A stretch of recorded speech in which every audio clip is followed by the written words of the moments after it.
열린교회 성도 여러분 안녕하세요. 5월 26일 매일 성경 묵상 함께 하겠습니다. 사무엘상 12장 16절에서 25절의 말씀입니다. 함께 읽겠습니다. 너희는 이제 가만히 서서 여호와께서 너희 목전에서 행하시는 이 큰 일을 보라. 오늘은 밀 베는 때가 아니냐. 내가 여호와께 아뢰리니 여호와께서 우레와 비를 보내사 너희가 왕을 구한 일 곧 여호와의 목전에서 범한 죄악이 큼을 너희에게 밝히 알게 하시리라. 이에 사무엘이 여호와께 아뢰매 여호와께서 그날에 우레와 비를 보내시니 모든 백성이 여호와와 사무엘을 크게 두려워하니라. 모든 백성이 사무엘에게 이르되 당신의 종들을 위하여 당신의 하나님 여호와께 기도하여 우리가 죽지 않게 하소서. 우리가 우리의 모든 죄에 왕을 구하는 악을 더하였나이다. 사무엘이 백성에게 이르되 두려워하지 말라. 너희가 과연 이 모든 악을 행하였으나 여호와를 따르는 데에서 돌아서지 말고 오직 너희의 마음을 다하여 여호와를 섬기라. 돌아서서 유익하게도 못하며 구원하지도 못하는 헛된 것을 따르지 말라. 그들은 헛되니라. 여호와께서 너희를 자기 백성으로 삼으신 것을 기뻐하셨으므로 여호와께서는 그의 크신 이름을 위해서라도 자기 백성을 버리지 아니하실 것이요. 나는 너희를 위하여 기도하기를 쉬는 죄를 여호와 앞에 결단코 범하지 아니하고 선하고 의로운 길을 너희에게 가르칠 것인즉 너희는 여호와께 너희를 위하여 행하신 그 큰 일을 생각하여 오직 그를 경외하며 너희의 마음을 다하여 진실이 섬기라. 만일 너희가 여전히 악을 행하면 너희와 너희 왕이 다 멸망하리라. 아멘. 사무엘은 이스라엘 백성에게 왕정 시대를 열어주는 것은 결코 하나님의 뜻이 아닐 뿐 아니라 하나님 앞에 죄를 범하고 있다는 것을 확실하게 보여주고자 했습니다. 그래서 밀 베는 때에 그들이 추수할 때에 우레와 비를 의뢰했고 하나님은 우레와 비를 통해서 하나님의 뜻을 전달하셨습니다. 이에 백성들은 자신들의 죄를 깨닫고 두려워하며 자신의 죄를 고백합니다. 우리가 우리의 모든 죄에 왕을 구하는 악을 더하였나이다. 이 같은 백성들의 고백을 들은 후 사무엘은 아주 중요한 사실 3가지를 백성들에게 이야기를 합니다. 첫 번째는 이스라엘을 향한 하나님의 변함없는 사랑입니다. 22절에 하나님은 그의 크신 이름을 위해서라도 자기 백성을 버리지 아니할 것이라고 말씀을 하셨습니다. 이스라엘은 왕을 요구하며 하나님의 마음을 아프게 했지만 하나님은 여전히 이스라엘을 사랑하시고 이들에 대해 기뻐하시는 마음의 변함이 없으시며 결코 그의 백성을 버리지 않으실 것이라고 알려주십니다. 이런 하나님의 의도를 믿어도 되는 이유는 이스라엘이 잘해서가 결코 아니라 하나님이 자신의 이름 때문에 이름을 더럽히지 않기 위하여서라도 그들을 사랑하신다고 말씀을 하십니다. 두 번째는 이스라엘을 향한 사무엘의 변함없는 사랑입니다. 사무엘은 죽는 순간까지 이들을 위해 기도하며 가르칠 것을 다짐합니다. 우리는 사무엘에게서 참 사역자의 모습을 볼 수 있죠. 진정한 사역자에게는 은퇴가 없습니다.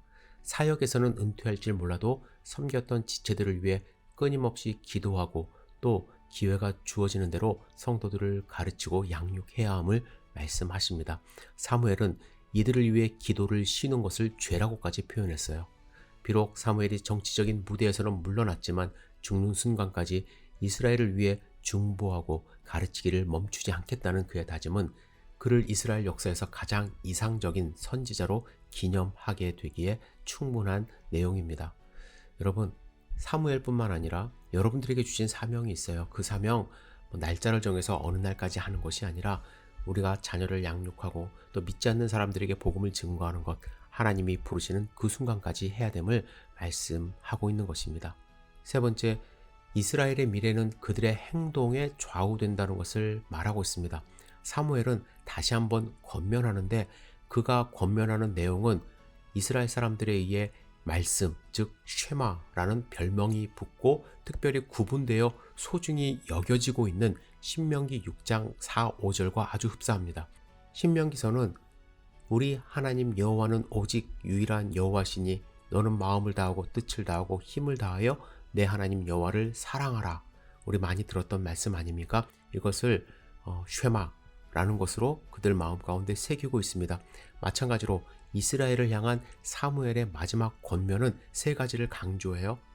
하나님이 이스라엘을 위해 하신 일을 기억하라. 그리고 하나님을 경외하라. 그리고 하나님을 진실하게 섬기라. 즉 삶의 모든 영역에서 하나님을 사랑하라고 권면하고 있습니다.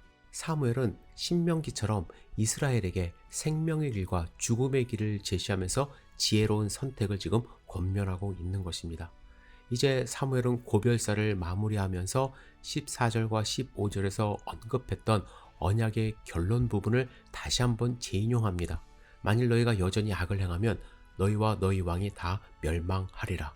그동안 사무엘이 선지자로서 이스라엘에게 선언했던 말씀 중에 가장 두려운 말씀이자 미래에 대한 경고의 말씀입니다. 우리가 알듯이 이 경고의 말씀에도 불구하고 훗날 이스라엘은 사무엘이 예언했던 것처럼 백성과 왕이 함께 멸망을 이제 자초하고 맙니다. 그런데 여러분, 이 경고의 말씀은 지금 우리에게도 그대로 유효하다고 저는 생각을 해요. 우리가 하나님을 섬기지 않으면, 진심을 다하여 하나님을 사랑하지 않으면 우리는 늘 사탄의 계략에 무너질 수밖에 없고 하나님의 자녀가 아니라 사탄의 종으로 끌려다닐 수밖에 없는 삶을 살 수밖에 없습니다. 따라서 우리도 마음을 다하고 힘을 다하여 하나님 여호와를 사랑하고 하나님만 섬기는 삶을 살아야 될 줄 믿습니다. 서로가 서로를 위하여 하나님이 부르는 그 순간까지 기도하고 섬기고 하나님을 섬기는 공동체 되기를 다시 한번 주님의 이름으로 축복합니다. 이러한 하루를 살면서 승리하는 하루로 기억되는 소중한 날 되기를 주님의 이름으로 축복합니다. 기도하겠습니다. 사랑과 은혜가 충만하신 아버지 하나님, 사무엘의 고별사 우리 마음 가운데 새길 수 있도록 인도하여 주시옵소서. 특별히 하나님을 진심으로 사랑하라는 그의 외침이 우리의 삶 가운데 일어날 수 있도록 인도하여 주시고, 또 그가 이스라엘 백성들을 위하여 죽는 날까지 기도하겠다는 그 다짐 우리도 마음 가운데 새겨 우리 가족을 위하여, 공동체를 위하여 끝까지 기도하는 귀한 하나님의 백성 될 수 있도록 인도하여 주시옵소서. 주님께 감사와 영광을 올려드립니다. 우리를 보호하여 주시옵소서. 예수님의 이름으로 기도드렸사옵나이다. 아멘.